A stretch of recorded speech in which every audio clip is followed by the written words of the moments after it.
कि वायुमंडलीय दाब की माप क्या है? वायुमंडलीय दाब किससे मापा जाता है? बैरोमीटर से। ठीक है, बैरोमीटर का आविष्कार ई टॉरिसेली ने किया था। ठीक है, और एक पूछा जाता है दाब का मात्रक क्या है? पास्कल। ठीक है, अच्छा, हृदय और फेफड़े की गति को सुनने के लिए किस उपकरण का प्रयोग किया जाता है? स्टेथोस्कोप। गति बोले हैं, मोशन। अगर यही प्रश्न पूछे कि हृदय की गति की जांच करना हो, 1 मिनट में कितना बार धड़क रहा है, तो उसके लिए कार्डियोग्राम होगा। ठीक है, तो फिर से इस प्रश्न को दोहरा दिया जाए कि हृदय या फेफड़े की गति को अगर सुनना हो तो उसके लिए स्टेथोस्कोप का प्रयोग होगा।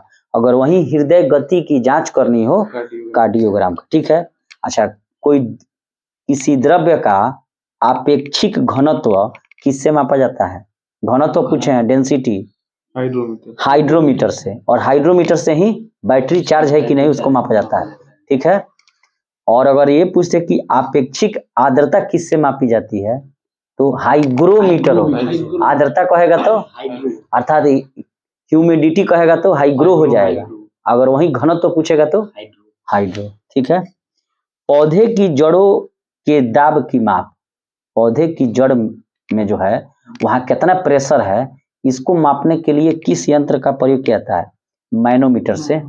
ठीक है, मैनोमीटर। अर्थात अगर किसी, मैंने कहने का मतलब है कि कोई द्रव्य है उसमें अगर प्रेशर मापना है तो उसको किससे मापिएगा? मैनोमीटर से। ठीक है, वर्षा किस को मापने वाला यंत्र का क्या नाम है? Rain gauge. ठीक है, और भूकंप की तीव्रता रिक्टर स्केल। कोई गो स्केल है, लेकिन रिक्टर स्केल ही सबसे ज्यादा मतलब माने अच्छा है। ठीक है, दूध की शुद्धता किससे मापा जाता है? लैक्टोमीटर से। ठीक है, अच्छा, समुद्र की गहराई फायदोमीटर से। ठीक है, और समुद्री दूरी नॉटिकल मील से। और एक नॉटिकल मील में कितना? 1.852 किलोमीटर होता है। ठीक है, अच्छा, हवा की शक्ति या हवा की गति को किससे मापते हैं? एनीमोमीटर से। यानी कि हवा में कितना पावर है और हवा में कितना मोशन है, इसको मापने के लिए एनीमोमीटर से।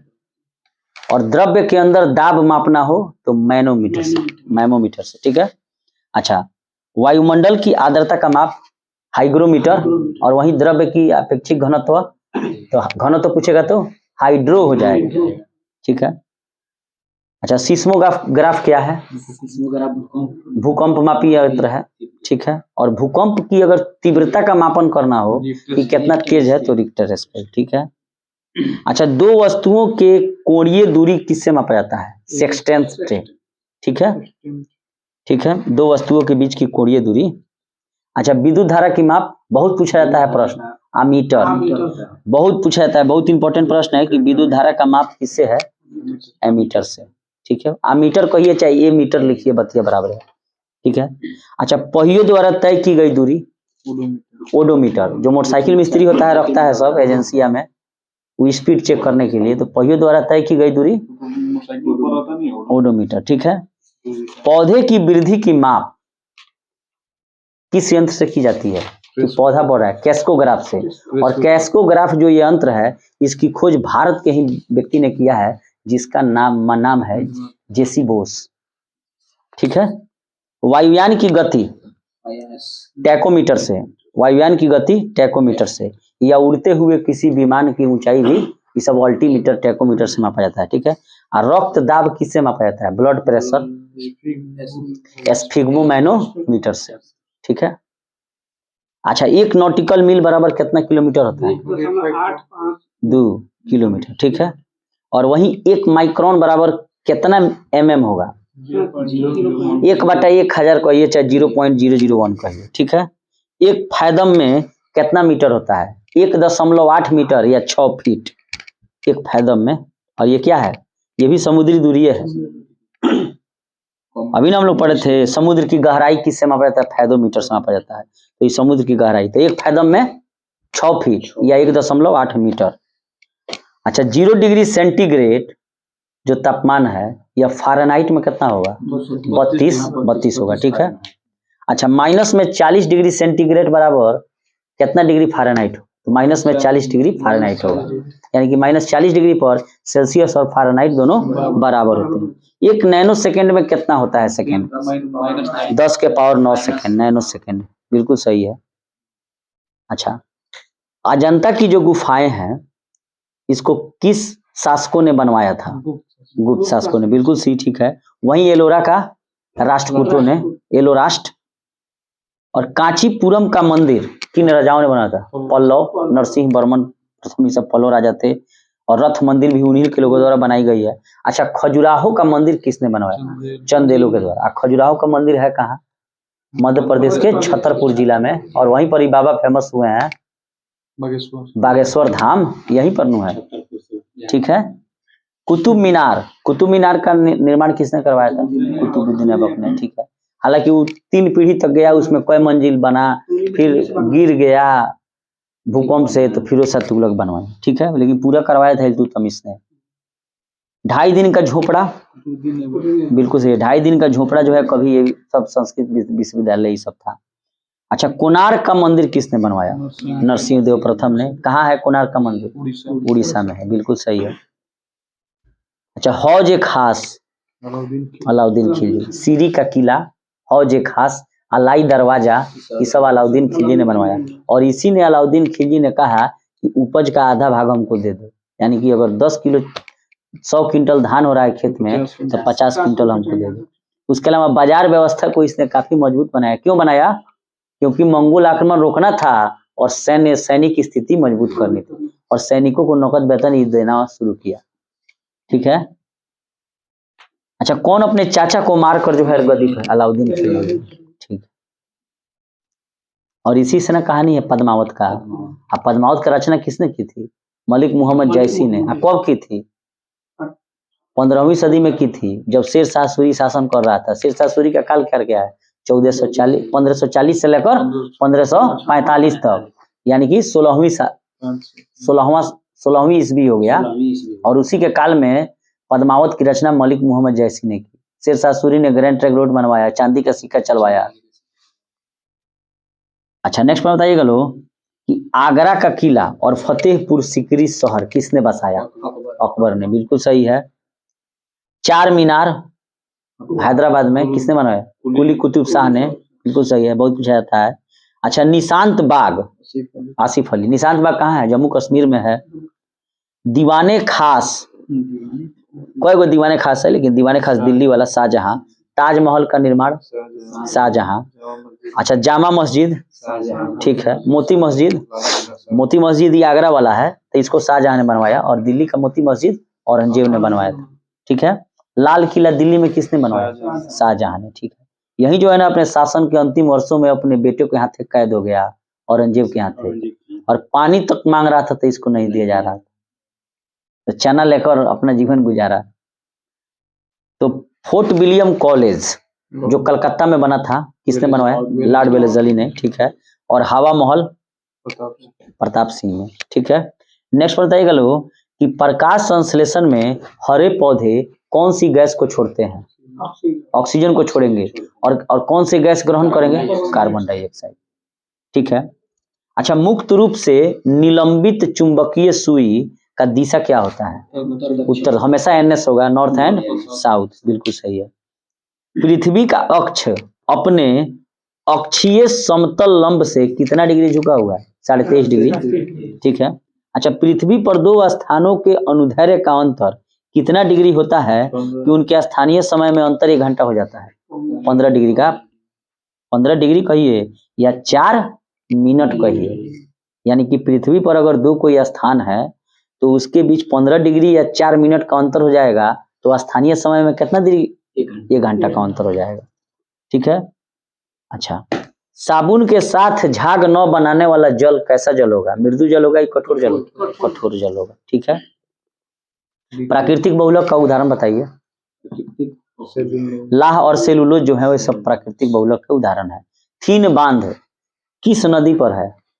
रावी नदी पर है। कहाँ है? पंजाब में। अब पोंग बांध ब्यास नदी पर है, हिमाचल प्रदेश में।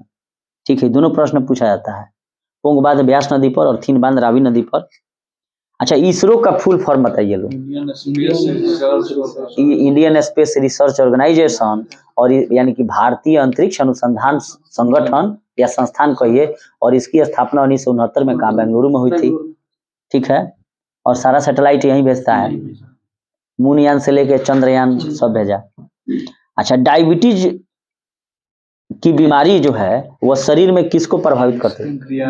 पैंक्रियाज को। ठीक है, और इसमें क्या होता है, चीनी की मात्रा बढ़ जाती है, यानी कि शर्करा की मात्रा बढ़ जाएगी, और इंसुलिन का जो इंसुलिन निकल रहा है उसकी मात्रा कम हो जाएगी। इसीलिए ये अग्नाशय से संबंधित बीमारी है, और अग्नाशय को ही बेंटिंग एवं बेस्ट ने, इंसुलिन की खोज बेंटिंग एवं बेस्ट ने की थी। और ये इंसुलिन निकलता कहाँ से है?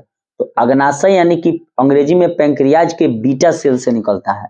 और इसमें क्या होगा कि इंसुलिन का बनना कम हो जाएगा। जब बनना कम हो जाएगा तो क्या होगा, डायबिटीज हो जाएगा, और चीनी का मात्रा शरीर में बढ़ जाएगा। इसीलिए इंसुलिन की सुई दी जाती है, और इंसुलिन की खोज बेंटिंग एवं बेस्ट ने की थी। बहुत इंपॉर्टेंट प्रश्न है। और इंसुलिन किस प्रकार का हार्मोन है?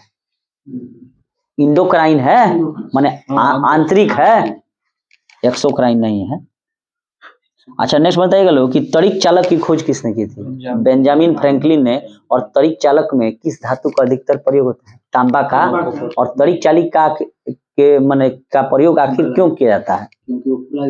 बड़े बड़े भवनों को बचाने के लिए, क्योंकि बिजली जब गिरेगी तो खराब कर देगा उसको, तो इसीलिए तांबे का तार लगाया जाता है जो जमीन में चला जाता है।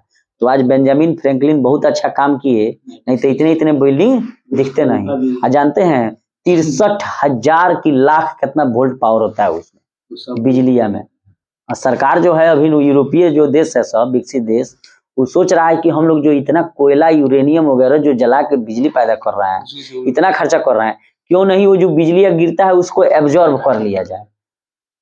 कम वोल्ट हुआ जी वो 63 लाख, कितना सप्लाई होगा। नेक्स्ट पॉइंट बताइएगा लो कि बदायूनी जो था, बदायूनी ये किसके दरबार में रहता था? किस मुगल सम्राट के दरबार में? अकबर। और इसने ही रामायण एवं महाभारत का फारसी में अनुवाद कराया, और फारसी में उसका क्या नाम रखा? युद्धों का पुस्तक जय संहिता। ठीक है, नेक्स्ट बताइएगा लो। अच्छा, ये जो यूरेनियम है, नाभिकीय ईंधन, नाभिकीय ईंधन दो प्रकार का है, एगो तो यूरेनियम हो गया, एगो थोरियम हो गया। तो थोरियम का तो भंडार कहाँ पाया जाता है भारत में? केरल के बालू में, यानी कि मोनाजाइट मिलता है, उसी से थोरियम का निष्कर्षण होता है। और विश्व में सबसे ज्यादा थोरियम भंडार में भारत में, लेकिन यूरेनियम मस्ट है। तो ठीक है, कजाकिस्तान में सबसे ज्यादा उत्पादक है, लेकिन भारत में यूरेनियम कहाँ मिलता है? जादूगोड़ा खान है झारखंड राज्य में, वहीं पर यूरेनियम मिलता है। ठीक है, नेक्स्ट पॉइंट बताइएगा लो कि पहले भारतीय कौन थे जो रेमन मैग्सेसे पुरस्कार विजेता थे? विनोबा भावे। ठीक है, आचार्य विनोबा भावे। और आचार्य विनोबा भावे जो हैं वे भारत में भूदान आंदोलन से भी संबंधित है। ठीक है, रमेश कुमार को यहीं बिहारी को मिला था रेमन मैग्सेसे पुरस्कार। और रेमन मैग्सेसे पुरस्कार को एशिया का नोबेल पुरस्कार भी कहा जाता है। जो फिलीपींस के तीसरे राष्ट्रपति थे रेमन मैग्सेसे, उन्हीं के नाम पर इस पुरस्कार की स्थापना की गई थी। ठीक है, तो यहाँ से ये प्रश्न था कि रेमन मैग्सेसे पुरस्कार विजेता पहले भारतीय कौन थे? तो विनोबा भावे। ठीक है, और इसको एशिया का नोबेल पुरस्कार कहा जाता है। नेक्स्ट प्रश्न बताइएगा लोग कि स्वतंत्रता जब भारत को मिली तो उस समय भारतीय राष्ट्रीय कांग्रेस के अध्यक्ष कौन थे? जेबी कृपलानी थे। और जब स्वतंत्रता मिली भारत को तो उस समय ब्रिटेन में प्रधानमंत्री कौन था? क्लीमेंट एटली, और वो लेबर पार्टी का था। ठीक है, अब यहाँ से प्रश्न आता है, नेक्स्ट प्रश्न कि कावेरी जल विवाद किन राज्यों के बीच है? कर्नाटक, केरल, तमिलनाडु। ठीक है, ये सब राज्य हैं, कर्नाटक, केरल, तमिलनाडु, कई राज्य हैं, और बहुत ज्यादा दिन विवाद चला।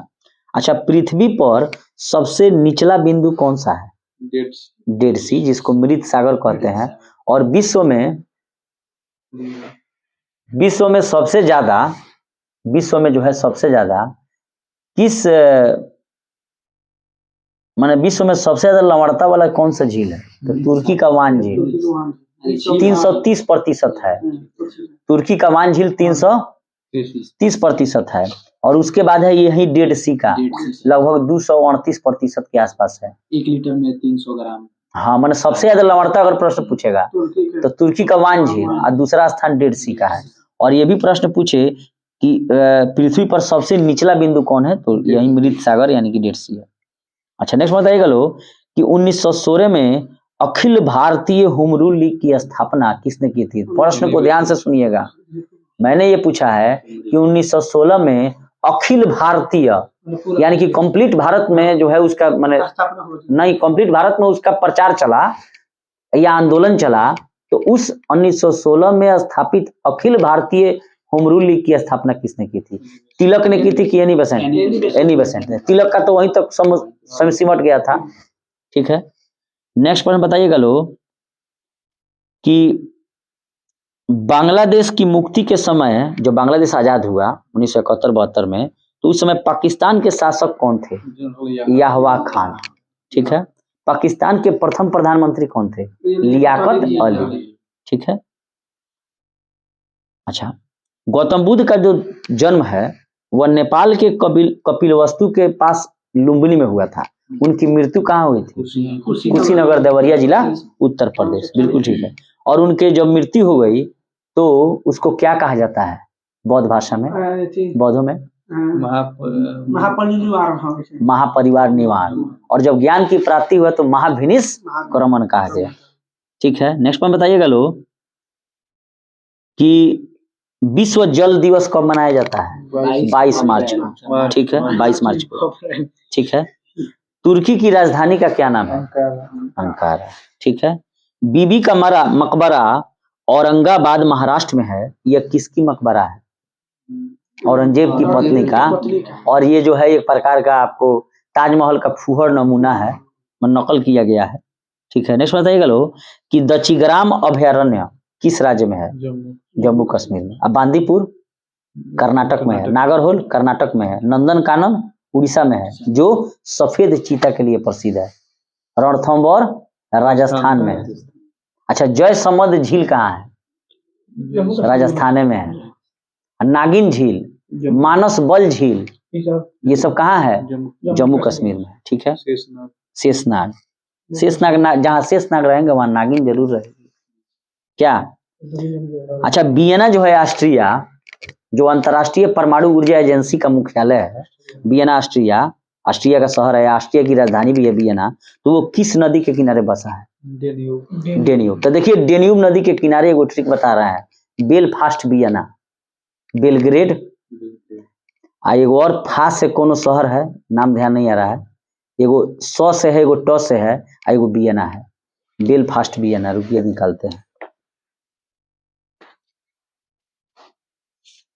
देखिए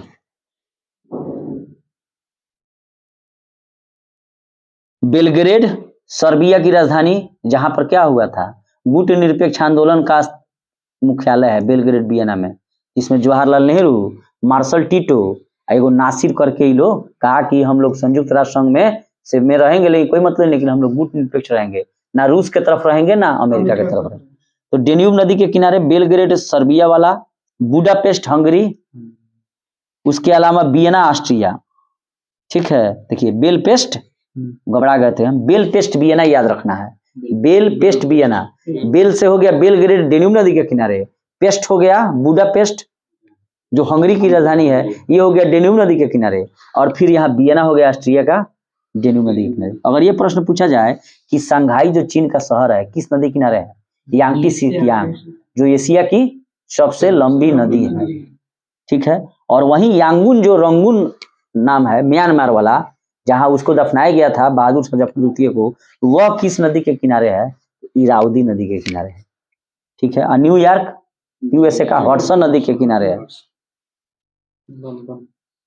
लिस्बन पुर्तगाल जो है टंगस नदी के किनारे है, और वाशिंगटन डीसी अमेरिका का जो राजधानी है वो पोटोमैक नदी के किनारे है। ठीक है, अब भारत में, अच्छा, असवान जो है मिस्र का शहर, वो किस नदी किनारे है? नील नदी के किनारे है, और नील नदी विश्व में सबसे लंबी नदी है। अच्छा नेक्स्ट पॉइंट बताइएगा लोग कि तपेदिक रोग, तपेदिक यानी कि टीबी नहीं, तपेदिक यानी कि टीबी कह सकते हैं, राज रोग कहिए, यक्षमा कहिए, ये सभी जो रोग हैं, राज रोग, यक्षमा, क्षय रोग, तपेदिक, ट्यूबरकुलोसिस, 5 गो नाम हो, ये सब किसके कारण होता है? बैक्टीरिया के कारण। बिल्कुल सही है। तो कई गो नाम हो गया टीबी का? एगो टीबी हो गया, टी अभी लिख दीजिए, तब वो ट्यूबरकुलोसिस, राज रोग, क्षय रोग, यक्षमा, तपेदिक, इसमें बीसीजी का टीका दिया जाता है, बैसिलस कालमेट ग्यूरेन। अच्छा, राजस्थान नहर जो है, इंदिरा गांधी नहर, किस नदी से पानी प्राप्त करता है? सतलज नदी से। और सतलज नदी जो है हिमालय पार की नदियां हैं, बशीष, ब्रह्मपुत्र, सतलज और सिंधु, ये सभी तीनों नदियां हिमालय के उस पार से मानसरोवर से आती हैं। अच्छा, उसमें पढ़े थे हम लोग कि कौन सी नदी जो है वह गंगा की सबसे बड़ी सहायक नदी के साथ साथ बहुत ऊंचाई से उसका उद्गम होता है, यानी बहुत ऊपर से गिरती है?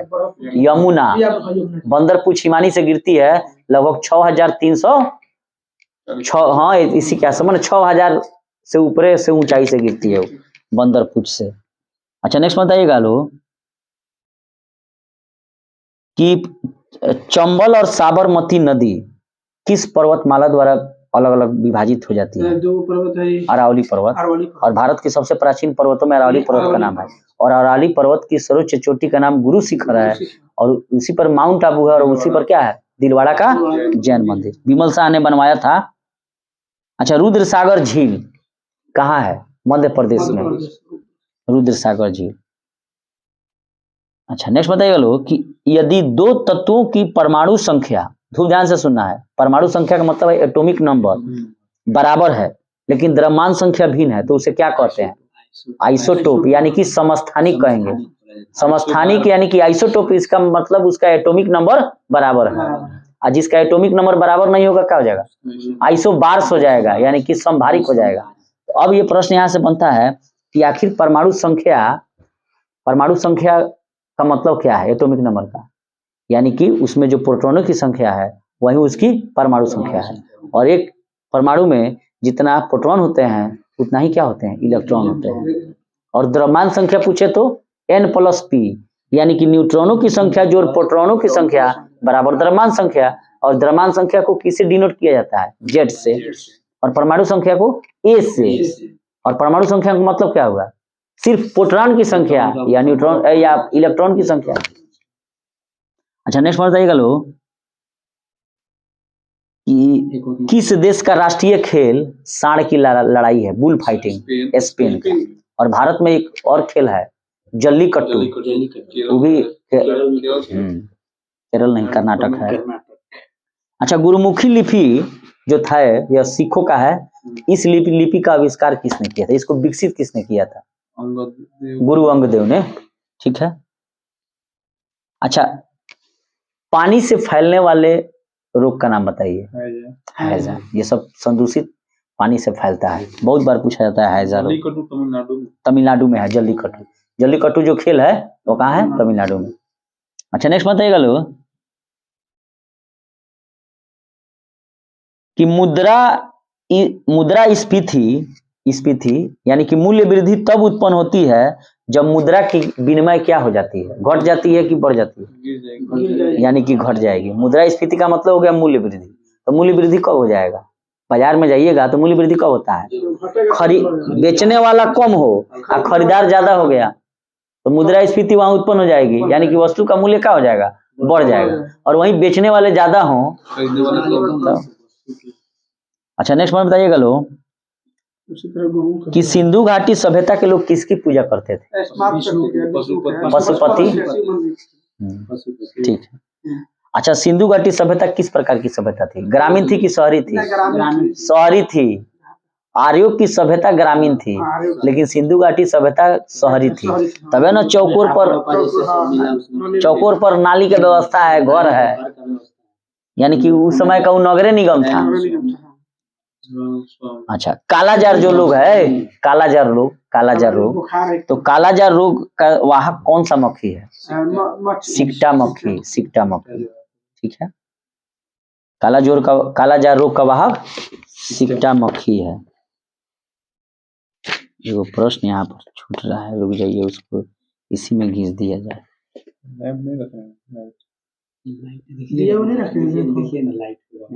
यहाँ दिखाइए, यहाँ दिखाइए,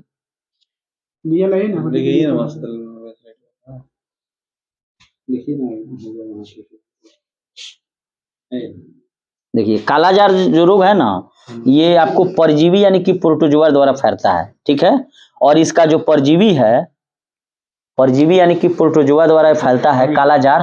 देखिएगा, कालाजार जो रोग है यह परजीवी यानी कि प्रोटोजोआ द्वारा फैलता है और इससे बोन मैरो प्रभावित होता है, अस्थि मज्जा, और बोन मैरो से ही ना रेड ब्लड सेल बनता है, आरबीसी।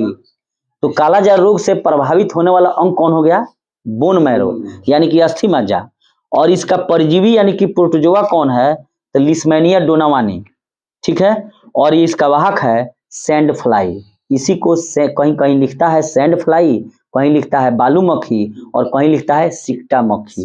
तो इसको ध्यान रखिए, इसमें तेज बुखार आता है, सब इसमें याद करना पड़ेगा।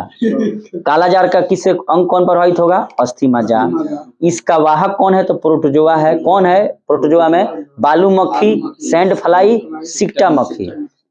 और इसका इस परजीवी का क्या नाम है, वैज्ञानिक नाम? लिस्मेनिया डोनावानी, ठीक है। एक और है इसी तरह का,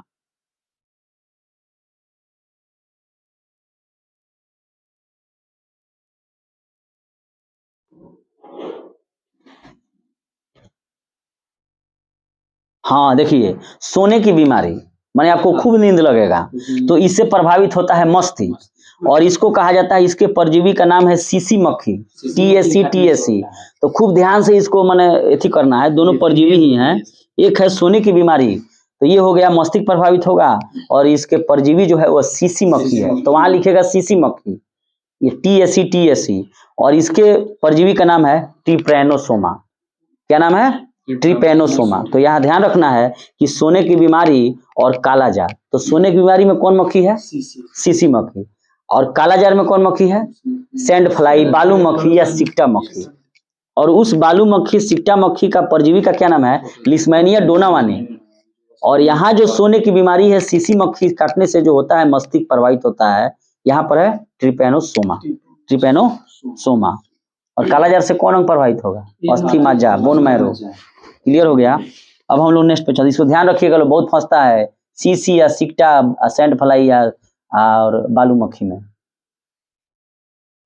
नेक्स्ट प्रश्न है कि प्रतिजैविकी किस कवक से प्राप्त होता है? पेनिसिलिन से। और पेनिसिलिन की खोज अलेक्जेंडर फ्लेमिंग ने की थी।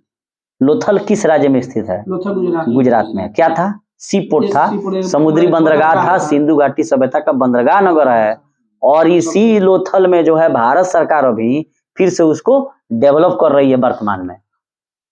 और लोथल के घरों के दरवाजे किधर खुलते थे? सड़क के तरफ, क्योंकि बाजार था, और बाकी जगह घरों के दरवाजे पिछवाड़े की तरफ खुलते।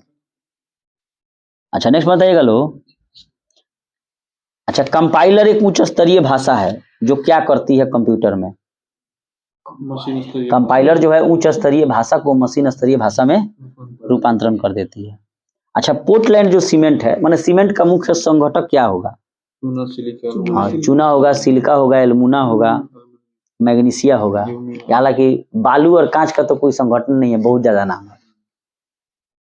अच्छा नेक्स्ट बताइएगा लोग कि फोटोग्राफी में फिक्सर के रूप में किसका प्रयोग किया था? सोडियम थायोसल्फेट का, ठीक है। भारत में इस सर्वाधिक मुद्रा ईंधन तेल पर खर्च नहीं होता है, ब्याज ज्यादा आएगी, हमेशा बदलता है, करंट का प्रश्न है। अच्छा, प्रतिकूल भुगतान संतुलन की स्थिति कब उत्पन्न होती है? प्रतिकूल मैंने पूछा है, आयात निर्यात से अधिक हो। हाँ, जब आयात निर्यात से ज्यादा हो जाए, यानी कि निर्यात कम कीजिएगा, आयात ज्यादा कीजिएगा तो प्रतिकूल हो जाएगा। अनुकूल का और अनुकूल का मतलब क्या है?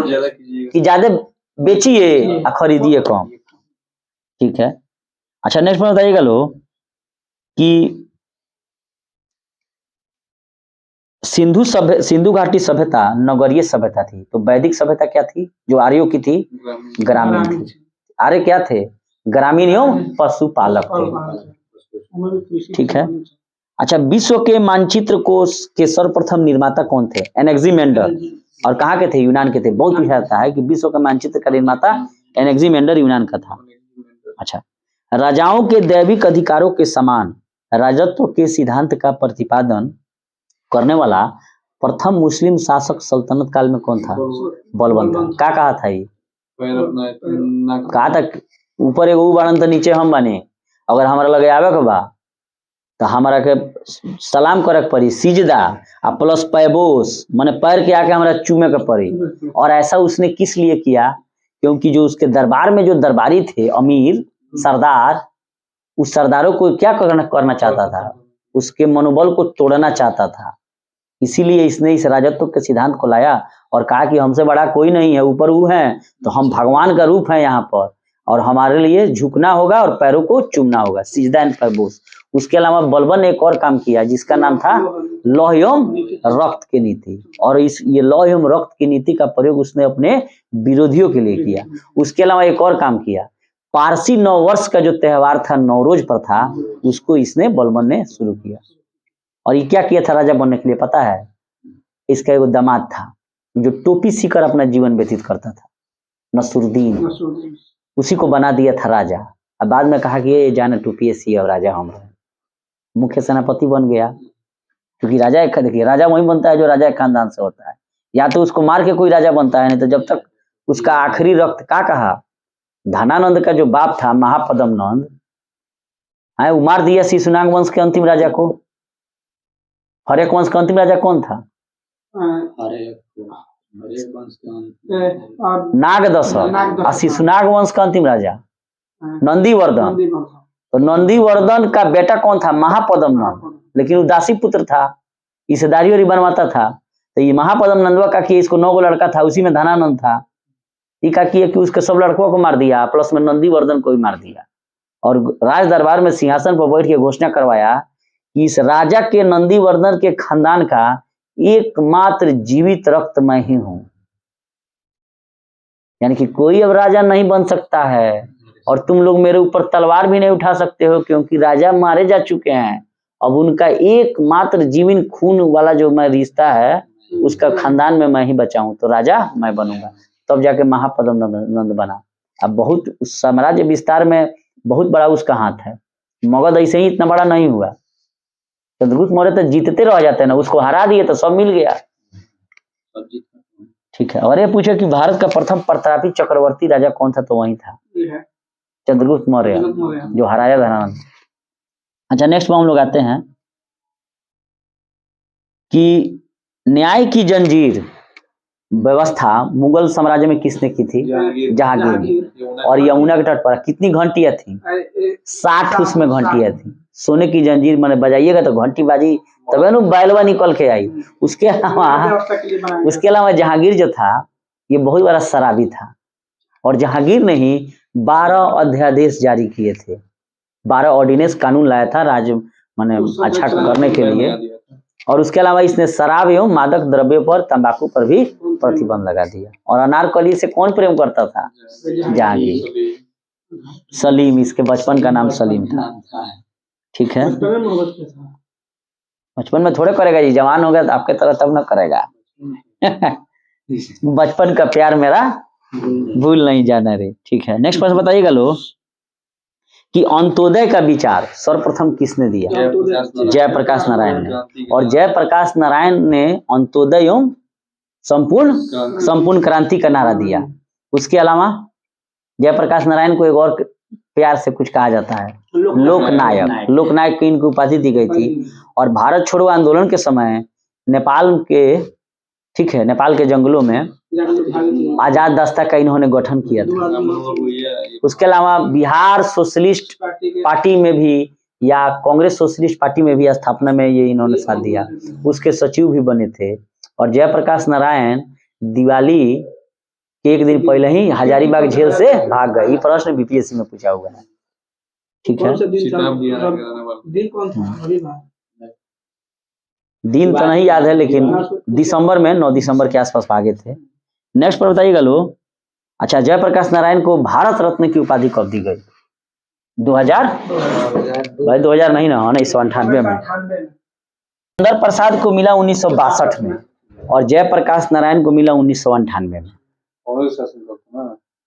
नहीं जी, कांग्रेस के शासनकाल में मिलेगा। आप सोचिए, कांग्रेस के विरुद्ध इन्होंने संपूर्ण क्रांति का नारा दिया 75 में इंदिरा गांधी के खिलाफ। तो इंदिरा गांधी इनको भारत रत्न देने जा रही है। 98 में वाजपेयी साहब थे। हम आपका विरोध करेंगे, आप हमको पुरस्कार दीजिएगा। आप हमको पुरस्कार दीजिएगा, विरोध करेंगे तो आगे झगड़ा कर लीजिएगा। नेक्स्ट पॉइंट बताइएगा लोग कि भारतीय संविधान को कब अंगीकृत किया गया? 26 नवंबर 1949 को अंगीकृत, अधिनियमित, आत्मप्रीत, ये सब किया गया 26 नवंबर 1949 को। सिर्फ लागू वाला जो शब्द पूछेगा तो 26 जनवरी 1950 होगा। बिल्कुल सही है। अच्छा, भारत में राजनीतिक शक्ति का मुख्य स्रोत क्या है? संसद है, ठीक है। और संविधान का मुख्य स्रोत क्या है? भारत के लोग। दुइगो चीज ऊपर है, ये भारत की जनता और संविधान, बाकी सब है, ठीक है। नेक्स्ट बताइएगा लोग कि आंतरिक अव्यवस्था के कारण भारत में पहली बार कब आपातकाल लगाया गया? वही जयप्रकाश नारायण के चलते 1975 में लगा था, ठीक है। नेक्स्ट बताइएगा लोग कि भारत की पहली सिनेमा स्कोप प्रथम फिल्म कौन थी? कागज के फूल, ठीक है। और राज्यसभा में जाने वाली पहली अभिनेत्री कौन है? नरगिस दत्त, ठीक है। अच्छा, पीलियर किस अंग के खराबी के कारण हो जाता है? यकृत, लीवर के कारण। जो शरीर का सबसे बड़ा नहीं, सबसे बड़ी ग्रंथि कौन है? लीवर, यकृत है। और शरीर का सबसे बड़ा अंग कौन होगा? त्वचा, ठीक है। नेक्स्ट पॉइंट बताइएगा लोग कि मुंडा विद्रोह का नेतृत्व किसने किया? बिरसा मुंडा। भगवान बिरसा मुंडा, यानी कि जनजातीय गौरव दिवस के रूप में 15 नवंबर को हर साल मनाया जाएगा।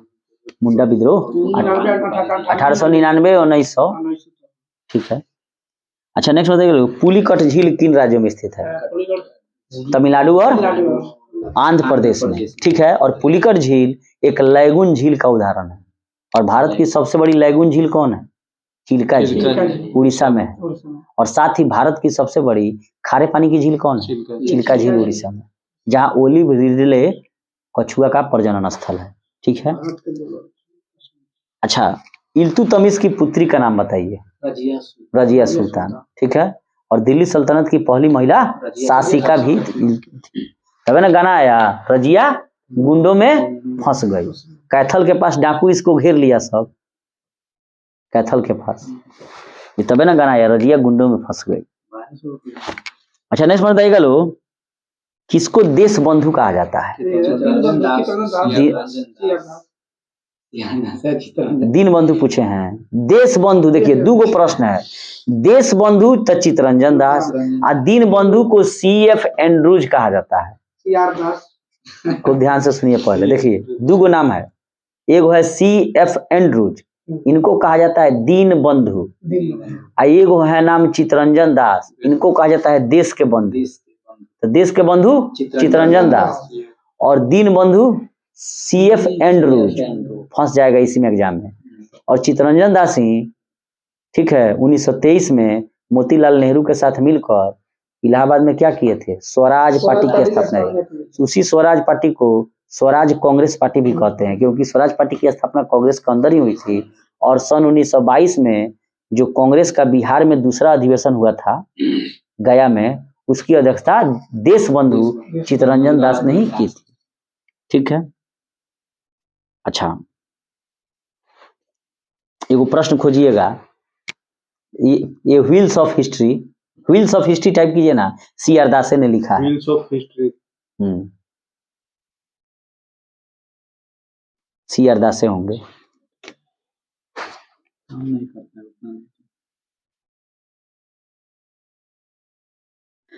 वही है मींस नहीं, wheels of history Ram Manohar Lohia है। हाँ, व्हील्स ऑफ हिस्ट्री के लेखक राम मनोहर लोहिया है। चित्तरंजन दास भी बहुत सारे पुस्तक लिखे हैं। अच्छा, ध्यान अभी नहीं आ रहा है, ठीक है। आगे हम लोग बढ़ते हैं कि भारत डायनामिक्स लिमिटेड कहाँ है? आंध्र प्रदेश में है, जो गाइडेड मिसाइलों का क्या करता है? निर्माण करता है। भारत डायनामिक्स लिमिटेड हैदराबाद आंध्र प्रदेश में, लेकिन अब हमको नहीं लगता है आंध्र प्रदेश में होगा, तेलंगाना में चला गया होगा। और गाइडेड मिसाइल का मतलब क्या होता है? माने उसको गाइड किया गया है कि जाके वहीं पर मारना है, लक्षित मिसाइल। अच्छा, उच्च न्यायालय की परिभाषा किस अनुच्छेद में है? हाई कोर्ट 214 में है, बिल्कुल सही है। और पटना हाई कोर्ट की स्थापना कब की गई थी? 1916 में, बिल्कुल सही है। पटना हाई कोर्ट की स्थापना 1916 में। अभी शायद संजय करोल उसके मुख्य न्यायाधीश हैं। ठीक है। एयरफोर्स फ्लाइंग कॉलेज कहाँ है? जयपुर में। जोधपुर है, जोधपुर। ठीक है। एयरफोर्स फ्लाइंग कॉलेज जोधपुर में है। ठीक है। अच्छा, भारत के पहले मोबाइल ऑफ शोर ड्रिलिंग प्लेटफॉर्म का क्या नाम है? सागर सम्राट। ठीक है। नेक्स्ट बताइएगा लोग कि मूंगफली का भारत में सबसे बड़ा उत्पादक कौन है? गुजरात है। अब प्रति हेक्टेयर पूछेगा तो पश्चिम बंगाल हो जाएगा। ठीक है। नेक्स्ट बताइएगा लोग कि जस्ता के उत्पादन में अग्रणी राज्य राजस्थान है, तो कौन सी जस्ता की वो खाने हैं? जावर जस्ता की खाने कहाँ है? राजस्थान में है। ठीक है। नेक्स्ट बताइएगा लोग कि लिंगायत आंदोलन का संबंध किससे है? बसौना से। ठीक है। लिंगायत। अच्छा, नयनार जो थे, नयनार वो किसके उपासक थे? शिव के उपासक थे। अलवार विष्णु के उपासक थे। ये सब साउथ में थे, भक्ति आंदोलन से संबंधित। और कबीर के गुरु का क्या नाम था? रामानंद। ये उत्तर भारत के थे। दक्षिण भारत से उत्तर भारत में भक्ति परंपरा को किसने लाया? रामानंद ने। और वहां जो थे दक्षिण भारत में, तो अलवार एवं नयनार थे, तो नयनार शिव के उपासक थे और अलवार विष्णु के। तो लिंगायत आंदोलन का संबंध बसौना से है। ठीक है। अच्छा, नेक्स्ट बताइएगा लोग कि राष्ट्रपति के निर्वाचन संबंधी विवाद जो है वो कौन संभालता है? सर्वोच्च न्यायालय। ठीक है। और सर्वोच्च न्यायालय जो फैसला देता है वह निर्वाचन आयोग की सलाह से देता है। ठीक है। रक्त में पाई जाने वाली कौन सी धातु है? ब्लड में लोहा है। ठीक है, क्योंकि हीमोग्लोबिन पाया जाता है। ठीक है। अच्छा, साइक्लोन। अच्छा, निम्न दाब का केंद्र क्या है? तो साइक्लोन है। ठीक है। अल्बानिया की राजधानी तिराना। अच्छा, संघीय राज्य का जो द्वीप है लक्षद्वीप, तो उसमें कितना द्वीप है? सब 36। और सबसे बड़ा द्वीप का क्या नाम है लक्षद्वीप का? ऑड्रेट। और सबसे छोटा द्वीप का नाम है बिटरा। और वहीं अगर अंडमान निकोबार में कितने द्वीप समूह हैं? 572। बहुत बढ़िया। ठीक है। साथिया जो है वो कहाँ की लोक कला शैली है? साथिया गुजरात की। डांडिया गुजरात की है। ठीक है। अच्छा, गोवा राज्य की स्वीकृत राजभाषा क्या है? कोंकणी है। और केरल के मलयालम। लक्षद्वीप का भी मलयालम में है। ठीक है। भारत में जूडो का आरंभ किसने किया था? वाई चोंग। ठीक है। अच्छा, मृग तृष्णा बनने का मुख्य कारण क्या है? पूर्णांतरिक परावर्तन। हीरे का चमकना भी पूर्णांतरिक परावर्तन के कारण होता है। कांच अगर बीच में से टूट जाए, धूप पड़ेगा तो भी चमक रहा है, तो पूर्णांतरिक परावर्तन। और मरुस्थल में मृग मरीचिका बन जाता है कि देखिएगा ना तो लगेगा पानी है, जाइएगा तो सारा बालू है। अच्छा, नेक्स्ट बताइएगा लोग कि विश्व की प्रथम महिला प्रधानमंत्री किस देश की थी? श्रीलंका की श्रीमाओ भंडारनायक है। अच्छा, प्रकाश का रंग किसके द्वारा निश्चित होता है? वेवलेंथ यानी कि तरंग दैर्घ्य के द्वारा। प्रकाश का जो रंग है वह तरंग दैर्घ्य के द्वारा होता है। अच्छा, तारे का रंग किसका सूचक है? तापमान का, कि ज्यादा जलेगा तो ज्यादा आकार हो जाएगा। ठीक है। नेक्स्ट में बताइएगा लोग कि प्रथम स्वतंत्रता संग्राम जो हुआ था 1857 में, उसमें मुगल बादशाह बहादुर शाह जफर द्वितीय को कहाँ निर्वासित कर दिया गया? रंगून। बिल्कुल सही है। और वहीं जाकर रुका शायर माला, कितना बदनसीब है जफर के दफन के लिए 2 गज जमीन न मिली कुर्रे यार में। मैंने भारत का साला इतना बड़ा सम्राट हो गया, हमको साला 2 गज जमीन नहीं मिली। अच्छा, रंगून किस नदी के किनारे बसा है? अभी पढ़े हम लोग, इरावदी। और रंगून का वर्तमान नाम क्या है? Myanmar, Burma. अच्छा, नेक्स्ट बताइएगा लोग कि अंतरिक्ष यात्री जो कल्पना चावला थी, उनका जन्म भारत में कहाँ हुआ था? करनाल हरियाणा में। ठीक है, बिल्कुल सही है। अच्छा, वाणभट्ट के रचयिता कौन थे? वाणभट्ट तो व्यक्ति का नाम है, कवि का, और ये हर्षवर्धन के दरबारी कवि थे और इन्होंने कादम्बरी एवं हर्षचरित की रचना की। तो कादम्बरी के लेखक कौन है?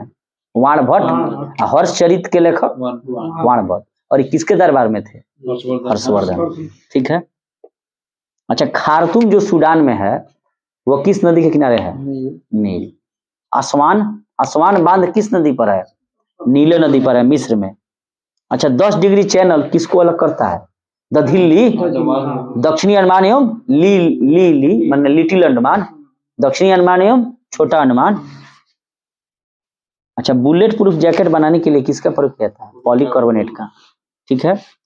अजंता की जो चित्रकारी हुई है गुप्त राजाओं के शासनकाल में, उस पर माने किस धर्म से संबंधित है? सब धर्म है, बुद्ध है, बौद्ध है, शैव है, जैन है, सबका उस पर अंकित है। और जातक जो है वो बौद्धों से संबंधित है, जो जिसमें बुद्ध के पूर्व जन्म से लेकर अभी तक का सब कहानी उस पर चित्र में बनाया है। तो जातक का संबंध बौद्धों से है। बिल्कुल, बहुत बढ़िया। कल्पसूत्र का संबंध जैन धर्म से है, जिसकी रचना भद्रबाहु ने की थी। कल्पसूत्र की रचना भद्रबाहु ने। ठीक है। अच्छा, मुगल जो साम्राज्य था तो उसकी राजकीय या न्यायिक भाषा या राजकीय राजकाज की भाषा क्या थी? फारसी। बहुत बढ़िया। और मुगल काल को ही पेपर गवर्नमेंट कहा जाता है, क्योंकि मुगल काल में जितने भी काम होते थे वे सब लिखित पढ़ित में होते थे, मुजबानी काम नहीं होता था। इसीलिए अगर ये प्रश्न पूछे कि निम्न में से किस सल्तनत के कार्यों को मैंने किस सल्तनत को पेपर गवर्नमेंट कहा जाता है, तो मुगल का। अंग्रेज हमको सिखाएगा, उससे पहले तो यहाँ पर मुगल में खुदे पेपर वर्क हो रहा था। और भारत की जो राजकीय पत्र है वह किस रंग का है? White paper. और व्हाइट बुक चाइना के, पुर्तगाल। रेड डाटा बुक दूसरा है। रेड डाटा बुक दूसरा हो गया, वो हो गया IUCN का, जिसमें संकटग्रस्त लिखा जाता है। Orange book Netherlands. Grey book का सुनिए, ग्रे बुक का हो गया ग्रेबेजा, यानी कि आपको हो गया क्या बोलते हैं उसको, फंसा दिए। Belgium, Japan. और एक और है, ये सब पढ़िए दिया जाए। ग्रीन बुक इट ईरा, यानी कि इटली और ईरान। ग्रीन बुक किसका हो गया? इटली ईरान का हो गया। और ग्रे बुक बेल्जियम और जापान। व्हाइट बुक पुर्तगाल, चीन और जर्मनी। व्हाइट बुक पुर्तगाल, चीन और जर्मनी हो गया। अरे अंग्रेज का वही था जो हमारा है, आपका है अंग्रेज व्हाइट पेपर।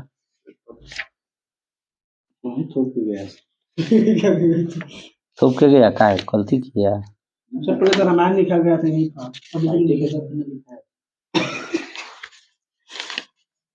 कहाँ गया जी?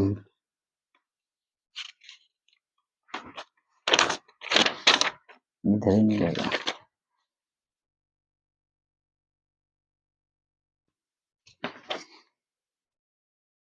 देखिए, ग्रीन बुक बोले हैं इट ईरा, यानी कि इटली और ईरान की। ऑरेंज बुक नीदरलैंड बोल दिए हम लोग।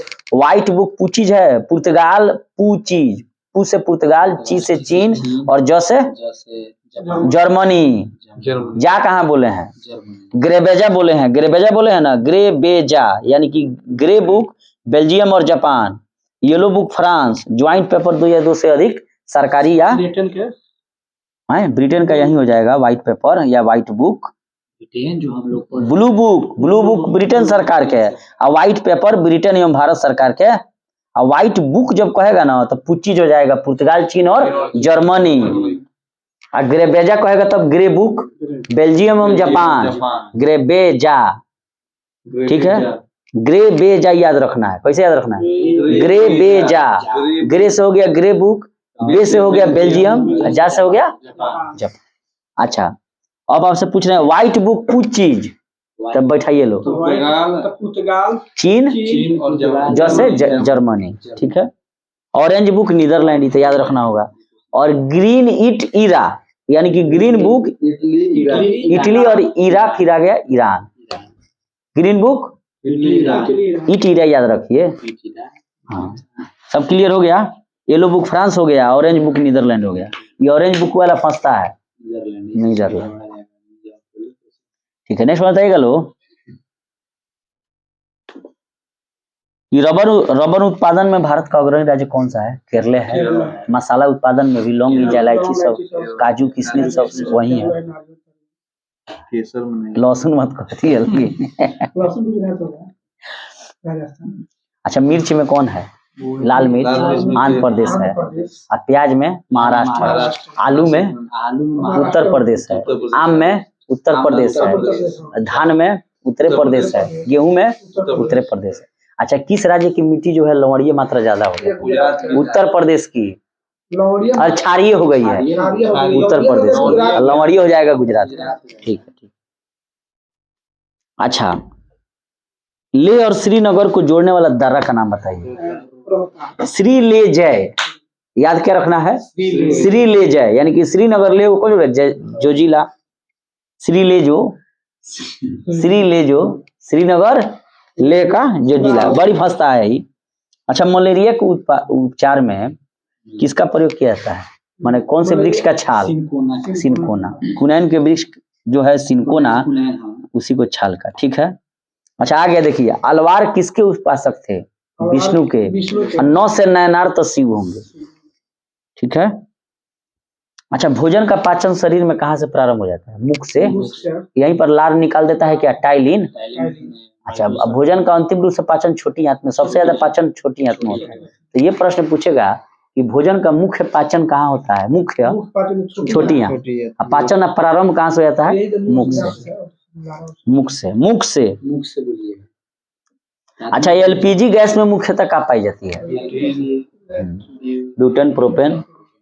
अगर प्राकृतिक गैस कहेंगे तो मीथेन। अगर प्राकृतिक गैस कहें, नेचुरल गैस, तो मीथेन होगा। लेकिन अगर एलपीजी नाम रख देंगे, लिक्विफाइड पेट्रोलियम गैस, तो इसमें ब्यूटेन, प्रोपेन होगा। किसने नहीं फंसेगा? प्राकृतिक गैस पूछेगा तो मीथेन, और नेचुरल गैस पूछेगा तो अरे देखिए, प्राकृतिक गैस को अंग्रेजी में नेचुरल गैस कहते हैं। कहीं कहीं लिख देगा नेचुरल गैस, तो वहां क्या होगा? Methane, CH4। अगर ये पूछेगा एलपीजी यानी कि लिक्विफाइड पेट्रोलियम गैस, या एलपीजी पूछेगा एलपीजी, तो ब्यूटेन, प्रोपेन। ठीक है। अच्छा, नेक्स्ट बताइएगा लो। स्वर्ण मंदिर बनाने के लिए भूमि किसने दान में दी थी? अकबर ने। किसको दान में दिया था? अमरदास के पुत्री बीबी भानी को। बीबी भानी के पति का क्या नाम था? रामदास। उन्हीं को 500 गांव दान में दिया। और स्वर्ण मंदिर गुरु अर्जुन देव ने बनाया था। वहां पर तालाब खुदवाए थे बीबी भानी के पति रामदास। समझ गए? अमृतसर में है। हाँ, अमृतसर कहाँ है? पंजाब में। ठीक है। अच्छा, नेक्स्ट बताइए लो। विश्व का सर्वाधिक सक्रिय ज्वालामुखी यानी कि एक्टिव वोल्केनो किलायू कहाँ स्थित है? हवाई द्वीप, अमेरिका पर। ठीक है। क्या पूछे हम? विश्व का सबसे ज्यादा सक्रिय ज्वालामुखी किलायू हवाई द्वीप पर स्थित है। तो हवाई द्वीप कहाँ है? अमेरिका में। ठीक है। अच्छा, आकार की दृष्टि से इस पृथ्वी पर सबसे बड़ा सक्रिय ज्वालामुखी यानी कि बहुत बड़ा, ज्यादा आकार है, बहुत बड़ा है, और उसके अलावा एक्टिव भी है। तो इस एक्टिव वोल्केनो का क्या नाम है? मौना लोआ। और ये भी हवाई द्वीप पर है। ठीक है। और विश्व की सबसे ऊंचा ज्वालामुखी पर्वत कोटोपैक्सी कहाँ है? दक्षिणी अमेरिकी देश इक्वाडोर में है। पढ़े थे उस दिन हम लोग। सबसे अधिक हाइट पर नौकायान झील टिटिकाका दक्षिणी अमेरिकी देश में है। उसी तरह विश्व की सबसे अधिक ऊंचाई पर ज्वालामुखी पर्वत कौन है? कोटोपैक्सी, वो इक्वाडोर में है। अगर ये प्रश्न पूछें कि आकार की दृष्टि से पृथ्वी पर सबसे बड़ा ज्वालामुखी, सक्रिय ज्वालामुखी का क्या नाम है? मौना लोआ। ये भी हवाई द्वीप पर है। अगर ये प्रश्न पूछे कि विश्व का सबसे ज्यादा सक्रिय ज्वालामुखी कौन सा है? तो किलायू। सबसे ज्यादा सक्रिय किलायू, और सबसे बड़ा सक्रिय मौना लोआ, और सबसे अधिक ऊंचा पर ज्वालामुखी कोटोपैक्सी, इक्वाडोर, दक्षिण अमेरिकी देश है। और विश्व की सबसे ऊंचाई पर स्थित सक्रिय ज्वालामुखी, यहाँ प्रश्न पर ध्यान देना है। अगर पहले बात सुनिए मेरा, अगर ये प्रश्न पूछे कि विश्व में सबसे अधिक ऊंचाई पर सक्रिय ज्वालामुखी कौन है, ओजेस डेल सलाडो, ये भी दक्षिण अमेरिका में है। यहाँ सक्रिय शब्द नहीं जोड़े हैं, भले देखिए विश्व में सबसे अधिक ऊंचाई पर स्थित सक्रिय ज्वालामुखी ओजेस डेल सलाडो है, ये भी दक्षिण अमेरिका में है। और विश्व में सबसे अधिक ऊंचाई पर स्थित ज्वालामुखी, इसमें सक्रिय नहीं है, तो क्या है, किलायु, कोटोपैक्सी है। फिर फंस गए आप लोग, ध्यान से सुनिए लोग। विश्व में सबसे ज्यादा ऊंचा सक्रिय ज्वालामुखी किलायु, बस इतना याद रखिए। आकार की दृष्टि से सबसे बड़ा ज्वालामुखी मौना लोआ। ये पूछे कि सबसे ऊंचा ज्वालामुखी कोटोपैक्सी। अच्छा, सबसे ऊंचा सक्रिय ज्वालामुखी ओजेस डेल सलाडो। और सबसे अधिक ऊंचाई पर स्थित शांत ज्वालामुखी यानी कि डोरमेंट ज्वालामुखी, वो भी एकांक गुआ है। ये भी कहाँ है, दक्षिण अमेरिकी देश में एंडीज पर्वतमाला पर है। और विश्व की सबसे लंबी पर्वतमाला कौन है, एंडीज है। और दक्षिणी अमेरिकी जो महाद्वीप है वो विश्व का पांचवा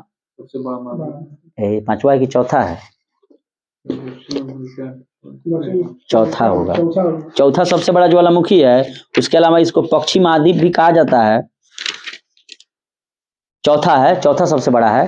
तो दक्षिण अमेरिकी महाद्वीप जो है वो विश्व का चौथा सबसे बड़ा महाद्वीप है। और इसको संसार का सबसे बड़ा आर्द्र महाद्वीप होने के साथ साथ पक्षी महाद्वीप एवं सांपों का महाद्वीप, सभ्यता का सांपों का महाद्वीप भी कहा जाता है। दक्षिण अमेरिका क्या कहा जाता है, आर्द्र महाद्वीप, सांपों का महाद्वीप, पक्षियों का महाद्वीप। और सबसे लंबी पर्वतमाला एंडीज पर्वतमाला दक्षिण देश में है।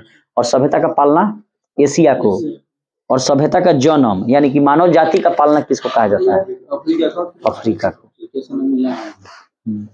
नेक्स्ट प्रश्न बताइएगा लोग कि सहारा मरुस्थल कहाँ है, किस महाद्वीप में है, उत्तरी अफ्रीका। हमेशा याद रखिएगा लोग, कभी भी अफ्रीका मत याद रखिएगा लोग।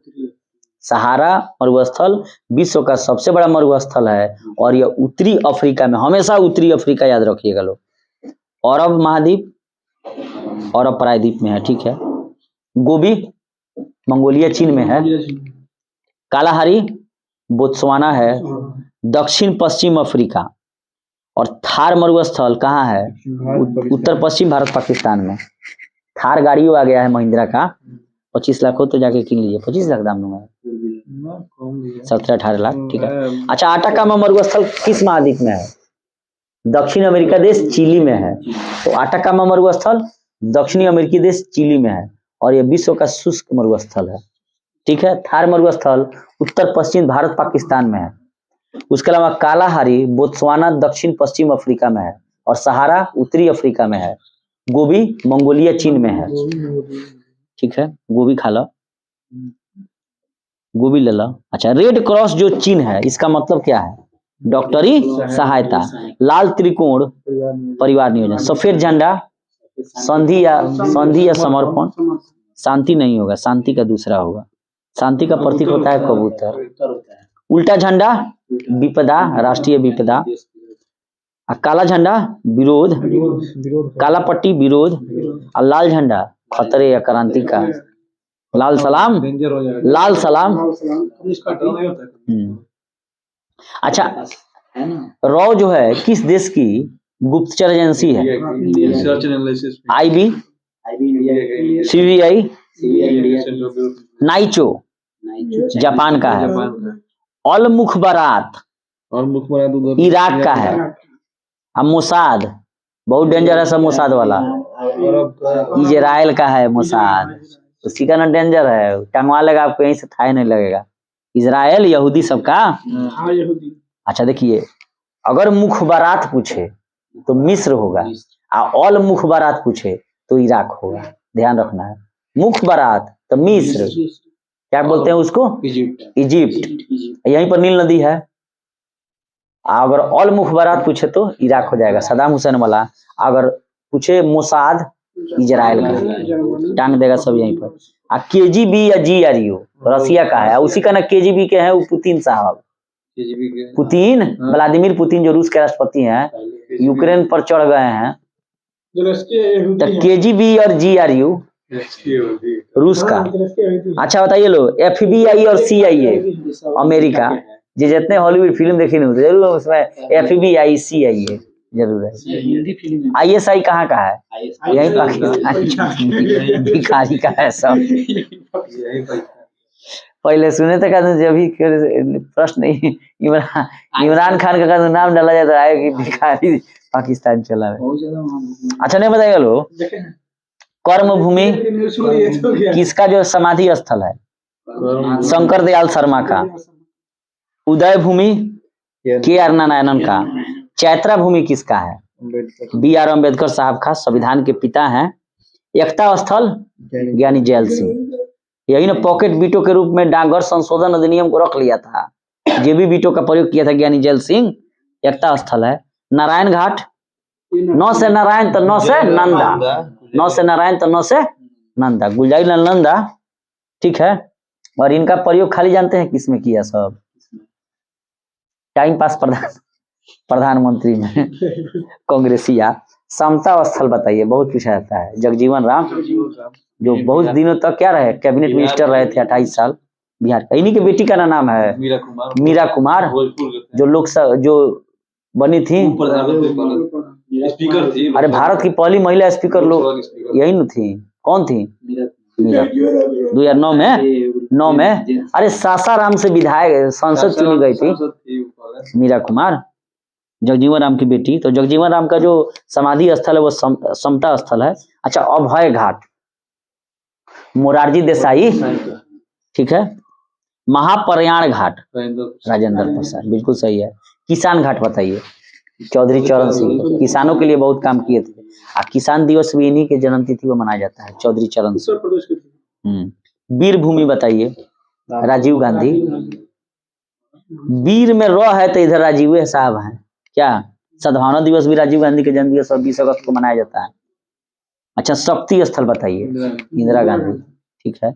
विजय घाट लाल बहादुर शास्त्री, ठीक है। शांतिवन जवाहरलाल नेहरू, ठीक है।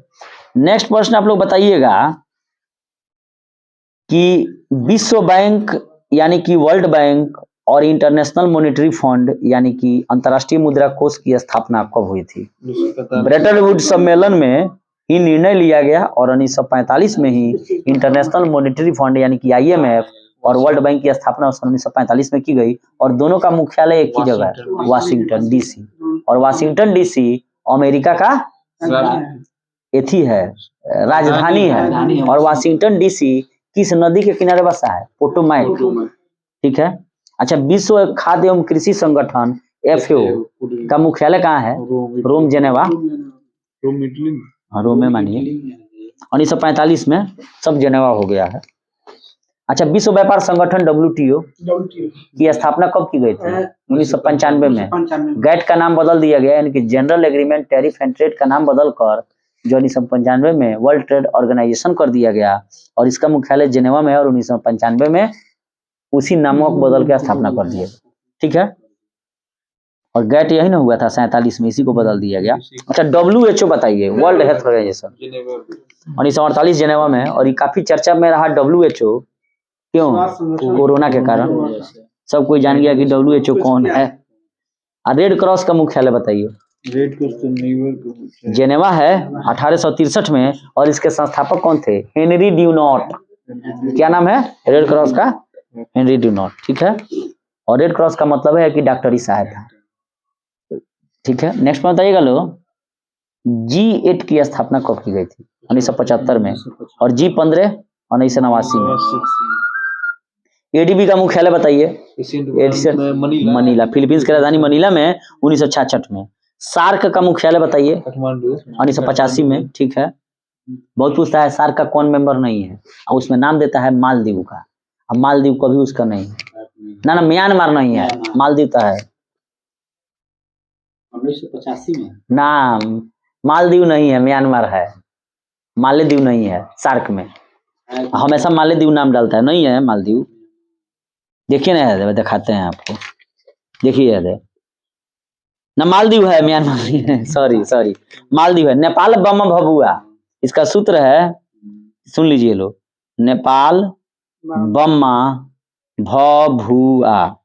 न से नेपाल पाकिस्तान, पाकिस्तान और उसके बाद हो गया, नेपाल हो गया, ब से बांग्लादेश हो गया, मौसम म्यांमार, बामा से माँ से हो गया कौन सी मालदीव, भ से भारत, अफगानिस्तान और श्रीलंका।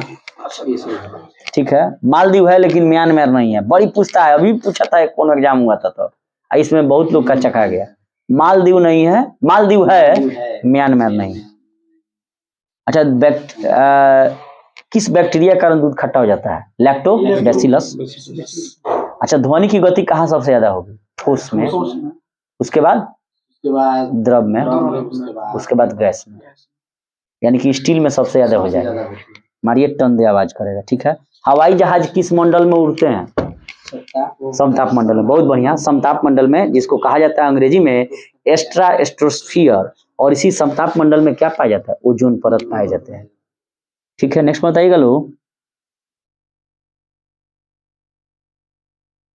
अच्छा, सीवी रमन जो थे उनको किस कार्य के लिए नोबेल पुरस्कार मिला था? भौतिकी का नोबेल इनको मिला था और भारतीय मूल के थे। तो प्रकाश का प्रकीर्णन सिद्धांत इन्होंने दिया था, यानी कि स्कैटरिंग ऑफ लाइट। ठीक है, एन अननोन इंडियन पुस्तक के लेखक कौन है? नीरज सी चौधरी। ठीक है, त्रिपिटक का संबंध किस धर्म से है? बौद्ध धर्म से। अच्छा,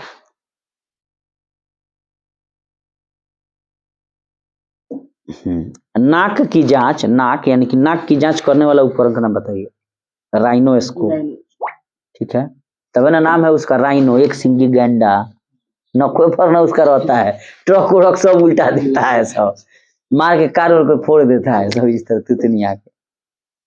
अच्छा, देश में आपातकाल लागू करने का अधिकार किसके पास है? राष्ट्रपति। लेकिन राष्ट्रपति किसके सलाह से करेगा? मंत्रिपरिषद के सलाह से। अच्छा, नहीं बताइए लोगों कि केंद्रीय औषधि अनुसंधान संस्थान कहाँ है? साथ ही औषधि विश्व विज्ञान केंद्र भी लखनऊ में है, ध्यान रखना है इसको। ठीक है, अब मौसम विज्ञान कहाँ है? नई दिल्ली में। मौसम वेधशाला कहाँ है? पुणे में। ठीक है, अखिल भारतीय आयुर्विज्ञान संस्थान कहाँ है? नई दिल्ली में। भारतीय पुरातत्विक सर्वेक्षण विभाग कोलकाता में। ठीक है, केंद्रीय चावल अनुसंधान संस्थान कटक, जहाँ सुभाष चंद्र बोस का जयंती भी है 23 जनवरी। आज जयंती है सुभाष चंद्र बोस का, उनका जन्म कटक में हुआ था। सुभाष चंद्र बोस अमर रहे। जय हिंद। जय हिंद का नारा किसने दिया था? दिल्ली चलो का नारा किसने दिया? तुम मुझे खून दो मैं तुम्हें आजादी दूंगा, किसने दिया था? खैर नहीं दरिया खैर नहीं दरिया बना लेंगे कैसे और क्या है फराजी? अच्छा, केंद्रीय आलू संस्थान कहाँ है? शिमला हिमाचल प्रदेश में, और दलहन कानपुर में। और सब्जी अनुसंधान कहाँ है? बनारस में है, वाराणसी में। बहुत पूछा जाता है, सब्जी अनुसंधान केंद्र वाराणसी में। ठीक है, आलू हो गया आपको शिमला। चीनी कहाँ है? चीनी है कानपुर में, भारतीय चीनी तकनीकी संस्थान। अच्छा, नेक्स्ट बताइएगा लोग, राष्ट्रीय डिजाइन संस्थान कहाँ है? अहमदाबाद, गुजरात में। अहमदाबाद किस नदी किनारे बसा है? साबरमती। अच्छा, वन अनुसंधान केंद्र देहरादून, बिल्कुल सही है। केंद्रीय तंबाकू राजमुंद्री आंध्र प्रदेश में। ठीक है, चमड़ा अनुसंधान केंद्र चेन्नई। केंद्रीय चमड़ा अनुसंधान केंद्र कानपुर में दलहन है। ठीक है, और केंद्रीय ईंधन अनुसंधान केंद्र जादूगोड़ा, जहाँ यूरेनियम मिलता है, झारखंड में। केंद्रीय वनस्पति अनुसंधान संस्थान लखनऊ में। केंद्रीय विष लखनऊ में, और औषधि केंद्रीय औषधि संस्थान लखनऊ में। ठीक है, और केंद्रीय भवन निर्माण एवं अनुसंधान संस्थान IIT रुड़की। प्लाज्मा अनुसंधान केंद्र बहुत पूछा जाता है, गांधीनगर गुजरात। भारतीय खगोल संस्थान बेंगलुरु। राष्ट्रीय रासायनिक प्रयोगशाला पुणे, और मौसम वेधशाला पुणे। राष्ट्रीय ग्रामीण विकास संस्थान हैदराबाद। ठीक है, अच्छा, राष्ट्रमंडल जो कॉमनवेल्थ है, जो अंग्रेजों का सब जो उपनिवेश बनाया था, जैसे भारत वगैरह ऑस्ट्रेलिया, उसी का ही संघ है राष्ट्रमंडल कॉमनवेल्थ। इसकी स्थापना कब हुई थी? लंदन में हुई थी 1926 में। ठीक है, नाटो का मुख्यालय कहाँ है? ब्रुसेल्स, बेल्जियम की राजधानी है ब्रुसेल्स। 1949 में। अच्छा, दो इसरो है, एगो है ईसेक और एक हुआ आई से। तो ई से इसरो है ना, ISRO, वो है आपको फ्रांस का, उसकी मुख्यालय पेरिस में 1964 में स्थापना हुई थी। और आई वाला जो इसरो है 1969 में हुई थी भारत में, इंडियन स्पेस रिसर्च ऑर्गेनाइजेशन। अच्छा यूनेस्को का बताइए, यूनेस्को का मुख्यालय कहाँ है? यूनेस्को का पेरिस है। और यूनिसेफ वाला जो है बच्चों को दवाई वाई जो पिलाता है, इसका है न्यूयॉर्क। ध्यान देना है, यूनेस्को पेरिस, यूनिसेफ न्यूयॉर्क। ठीक है। एमनेस्टी इंटरनेशनल बताइए, लंदन। एमनेस्टी इंटरनेशनल का, इंटरपोल का बताइए लोग। एमनेस्टी इंटरनेशनल क्या है समझ रहे हैं लोग? विश्व मानवाधिकार संगठन। तो इसका मुख्यालय कहाँ है? लंदन में। और सबसे ज्यादा मानवाधिकार का हनन वही किया है, सब गुलाम बना बना के अपने मुख्यालय बना के बैठ गया और सबको सजाए कर रहा है। एमनेस्टी इंटरनेशनल मानवाधिकार संगठन लंदन, और इंटरपोल जो विश्व का पुलिस संगठन है लियोन्स फ्रांस। सनी लियोनी मत बुझ जाओगे। पांच गो देश है ना। अच्छा, पेट्रोलियम किस प्रकार के चट्टानों में पाया जाता है? आग्नेय में कि अवसादी में कि कौन में? आग्नेय में। अवसादी को ही सेडिमेंट्री सेल कहा जाता है। और ये बहुत ही इंपॉर्टेंट प्रश्न है कि जो पेट्रोलियम जो पदार्थ है ये आपको अवसादी यानी कि सेडिमेंट्री चट्टानों में पाया जाता है। बहुत बार ये प्रश्न पूछा जाता है और हमेशा ही फंसता है। आज इसको हम लोग छोड़ेंगे नहीं, चट्टान वाला को। आज चट्टान वाला को छोड़ना नहीं है, बहुत फंस रहा है। देखिए, स्थल मंडल पृथ्वी की अंतरिक्ष।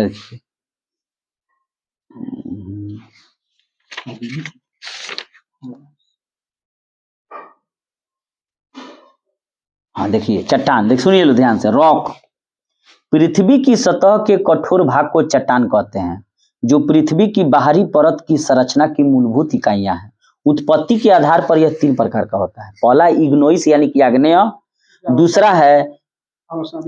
दूसरा चट्टान है अवसादी यानी कि सेडिमेंट्री, और इसी में क्या पाया जाता है? पेट्रोलियम।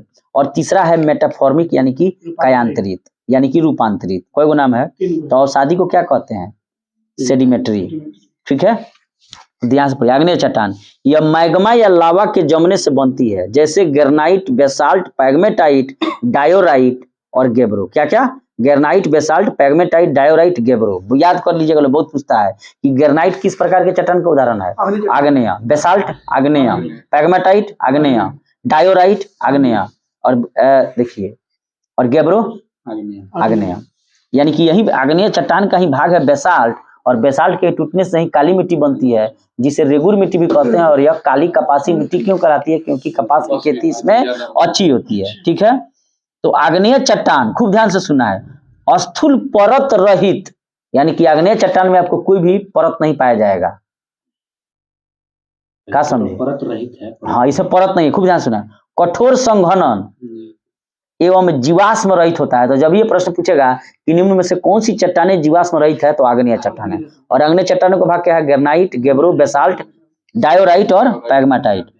अब देखिए, आर्थिक रूप से यह बहुत ही संपन्न चट्टान है आग्नेय चट्टान।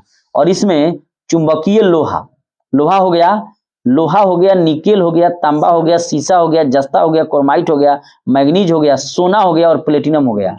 ये सब किससे पाया जाता है? आग्नेय में। तो जितना इंपॉर्टेंट चीज मिल रहा है, लोहा मिलिए गया, निकेल मिलिए गया, तांबा मिलिए गया, जस्ता मिल गया, मैग्नीज मिल गया, सोना मिल गया, प्लेटिनम मिल गया। बेसाल्ट में लोहे की मात्रा सर्वाधिक होती है और इस चट्टान से काली मिट्टी का निर्माण होता है। ठीक है, और छोड़िए इतना।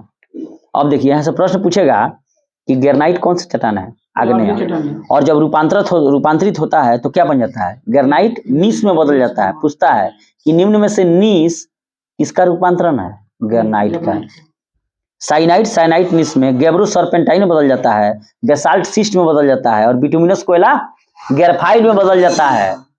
और ग्रेफाइट को ही क्या कहता है? काला शीशा लिखने का काम आता है। उसके अलावा लुब्रिकेंट में भी काम आता है ग्रेफाइट। अब देखिए, अब आइए सेडिमेंट्री यानी कि अवसादी चट्टान में प्रकृति के कारकों को द्वारा निर्मित छोटी छोटी चट्टानें किसी स्थान पर जमा हो जाती हैं और बाद के काल में दबाव या रासायनिक प्रतिक्रिया अन्य कारणों के द्वारा परत जैसी ठोस रूप में निर्मित हो जाती हैं, और इन्हें ही अवसादी चट्टान कहते हैं, जैसे कि बलुआ पत्थर। तो बलुआ पत्थर किस में बदल जाएगा? क्वार्टजाइट में। बहुत पूछा जाता है कि बलुआ पत्थर किस में बदल जाता है? क्वार्टजाइट में। उसके बाद कह रहा है चूना पत्थर। चूना पत्थर किस में बदल जाएगा? संगमरमर में। तो चूना पत्थर किसका प्रकार है? अवसादी यानी कि सेडिमेंट्री का। और मेटाफॉर्मिक होकर क्या हो जाएगा? संगमरमर। स्लेट, स्लेट सिलेटे में बदलेगा, स्लेट फाइलाइट में बदल जाएगा। उसके बाद कह रहा है कांग्लोरोमेट, नमक की चट्टान, सेल खड़ी है सब इसका है। अवसादी चट्टानें परतदार होती हैं, लेकिन आग्नेय चट्टानें परतदार नहीं होती हैं। और इसी अवसादी चट्टानों में वनस्पति एवं जीव जंतुओं का जीवाश्म पाया जाता है। और इन्हीं चट्टानों में लौह अयस्क, यहाँ क्या कह रहा है? लौह अयस्क, फास्फेट, कोयला, सीमेंट बनाने की चट्टान। जब भी प्रश्न पूछेगा सीमेंट एवं कोयला बनाने की चट्टान कौन हो गई? सेडिमेंट्री यानी कि अवसादी। खनिज तेल अवसादी चट्टानों में ही पाया जाता है। कैसे, क्यों पाया जाता है? क्योंकि यहाँ लिख दिया है कि परतदार है। जब परतदार है तो उसके अंदर घुसबे करेगा कुछ ना कुछ। और अप्रवेश चट्टानों की दो परतों के बीच यदि प्रवेश शैल की परत आ जाए तो खनिज तेलों के लिए अनुकूल स्थिति पैदा हो जाती है। दामोदर, महानदी, गोदावरी नदी बेसिनों की अवसादी चट्टानों में कोयला पाया जाता है। तो कोयला कहाँ, किस चट्टान में पाया जाएगा? सेडिमेंट्री में। ठीक है। और दामोदर, महानदी और गोदावरी घाटी कहाँ है? सब उधरे है। ठीक है। गोदावरी उधर हो गया, महाराष्ट्र से लेकर कर्नाटक, तमिलनाडु। आगरा का किला और दिल्ली का लाल किला बलुआ पत्थर नामक अवसादी चट्टानों से बना है। दिल्ली का लाल किला और ये सब। और बलुआ पत्थर रूपांतरित होकर क्या बनता है? क्वार्टजाइट। सेल सिलेट में, चूना पत्थर संगमरमर में। और बिटुमिनस कोयला जो कि आग्नेय चट्टान है, यह ग्रेफाइट में बदलेगा। और वहीं लिग्नाइट कोयला जो सेडिमेंट्री चट्टान है, यह एंथ्रासाइट में बदल जाएगा। तो बिटुमिनस किस में बदलेगा? ग्रेफाइट में। और लिग्नाइट एंथ्रासाइट में। और सबसे उत्तम किस्म का कोयला कौन है? एंथ्रासाइट। पीलीबीए, देखिए पीलीबीए, पी से हो गया पीट, पी से हो गया पीट, सबसे निम्न कोटि का। उसके बाद पीली लिग्नाइट हो गया। और लिग्नाइट के बाद कौन हो गया? B, bituminous. और सबसे अंतिम में कौन है? एंथ्रासाइट। ऊपर पीट सबसे कम है, नीचे सबसे ज्यादा एंथ्रासाइट सबसे इंपॉर्टेंट हो गया। और इसे पूछा जाता है प्रश्न कि किस कोयला को भूरा कोयला कहते हैं? और जिसमें जलवाष्प की मात्रा ज्यादा होती है तो लिग्नाइट कोयला है। ठीक है। और किस कोयला को घरेलू काम में उपयोग किया जाता है? बिटुमिनस का, खाना बनाने में। और कौन सा कोयला सबसे ज्यादा मुलायम होता है? तो बिटुमिनस। बिटुमिनस कोयला जो है वह मुलायम है और साथ ही घरों में खाना बनाने में काम आता है। वहीं जो लिग्नाइट कोयला है वह उसको भूरा कोयला भी कहते हैं। और उससे क्या होता है? जलवाष्प की मात्रा ज्यादा रहती है। और सबसे उत्तम किस्म का कोयला जिसमें कार्बन की मात्रा 90% से भी ज्यादा पाई जाती है वो क्या है? एंथ्रासाइट। और भारत में एंथ्रासाइट नहीं मिलता है, मात्र जम्मू कश्मीर में मिलता है, ना तो सब ऑस्ट्रेलिया से आयात करना पड़ता है। भारत में कोयला का भंडार बहुत है, लेकिन उत्तम किस्म का कोयला नहीं है, इसीलिए भारत आयात करता है। और क्रियांतरित हो गया मेटाफॉर्मिक रॉक, ताप दाब रासायनिक क्रियाओं कारण आग्नेय अवसादी चट्टानें दोनों बदल जाएंगी इसमें। जैसे सिलेट बदल जाएगा फाइलाइट में, फाइलाइट सिस्ट में। अभी बहुत पूछा जाता है चूना पत्थर का रूपांतरण संगमरमर, और बलुआ पत्थर क्वार्टजाइट। ठीक है। और ग्रेनाइट नीस में। तो कौन सी चट्टानें परतदार चट्टानें हैं? अवसादी यानी कि सेडिमेंट्री। और पेट्रोलियम और कोयला इसी में मिलेगा। और सोना निकालना हो तो आग्नेय में जाना होगा, सोना तांबा ये सब उसमें। और लौह अयस्क किस में मिलेगा? अवसादी सेडिमेंट्री में। और चुंबकीय लोहा और निकिल आग्नेय में। ठीक है, थैंक यू।